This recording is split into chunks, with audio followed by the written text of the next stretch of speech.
tayo po ay gagawa ng salt dough. Dahil isang activity na gagawin namin tayo sa gagawin nating Father's Day sa nursery. So, ito po yung mga kailangan lang natin. Yung isang malaking ganito. Dito lang po ako hahalo ng mga ingredients ng Play-Doh. At 3 ingredients lang naman po ang kailangan natin para makagawa ng salt dough. Una po ay yung tubig.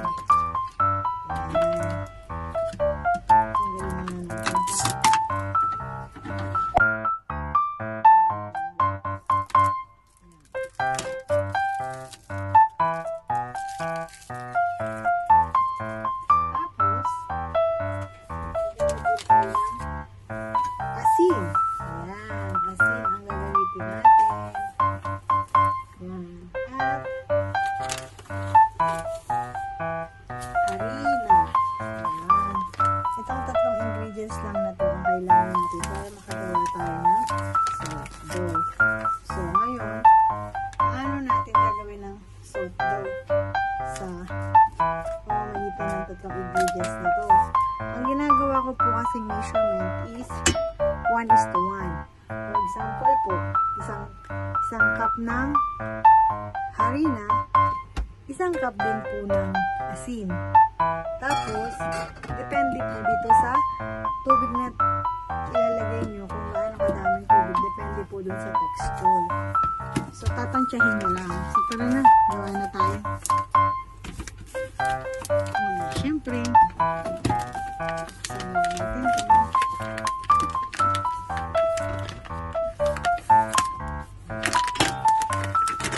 Kahit anong brand ng harina ito yun. Sa labas, dun sa grouper. So, magsusukat na tayo.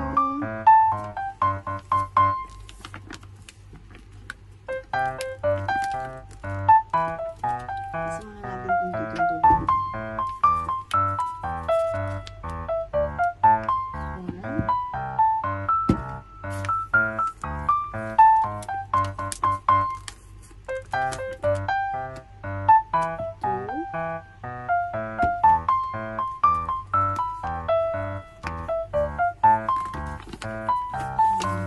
1, 2. So, 3 na yun. 4 na ito. Malalaking kamay yung gagawin ko eh. Ito na natin 4. Para kung may susobra, okay lang. Nilapot ko lang. So, 4. So, ibig sabihin mo, 4 din na.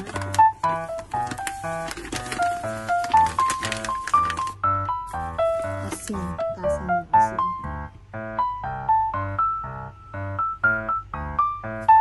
So, ito. Sabihin natin ito.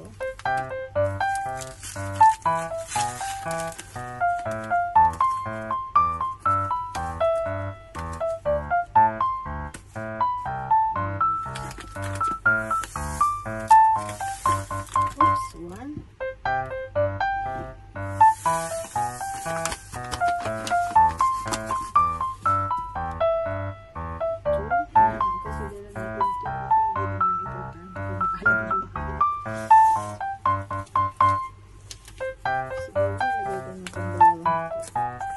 Bebes, hindi sila dyan. Anong ginagawa mo? Huwag gusto hindi kita.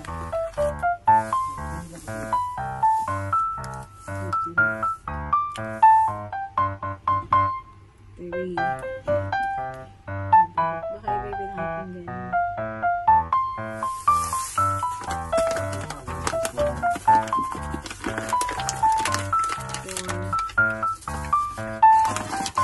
Pwede na yung dalawang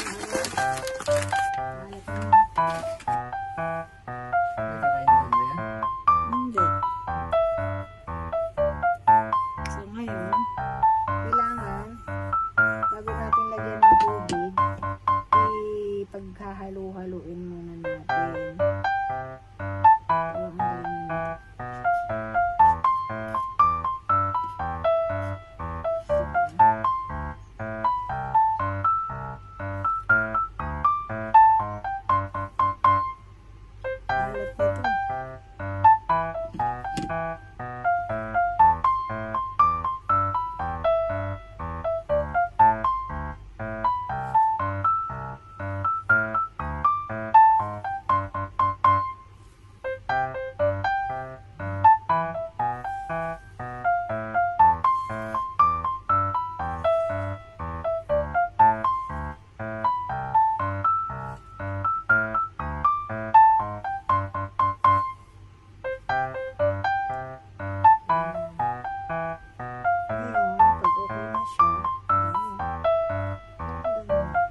kasi hindi naman sure kung gaano measurement ng tubig ang ilalagay ko.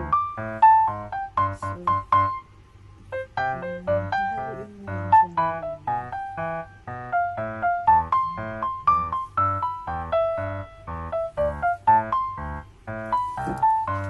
So, dahil marumi na yung kamay ko, malagkit na yung kamay ko, hindi ko na siya ulit nalalagyan ng tubig. Dahil kung nilagyan ko, dugin na yung bote.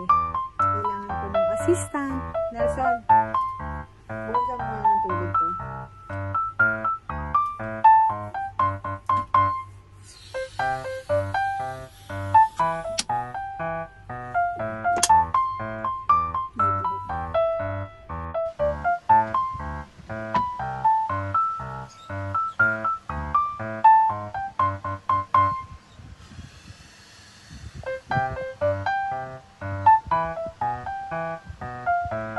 This one fry.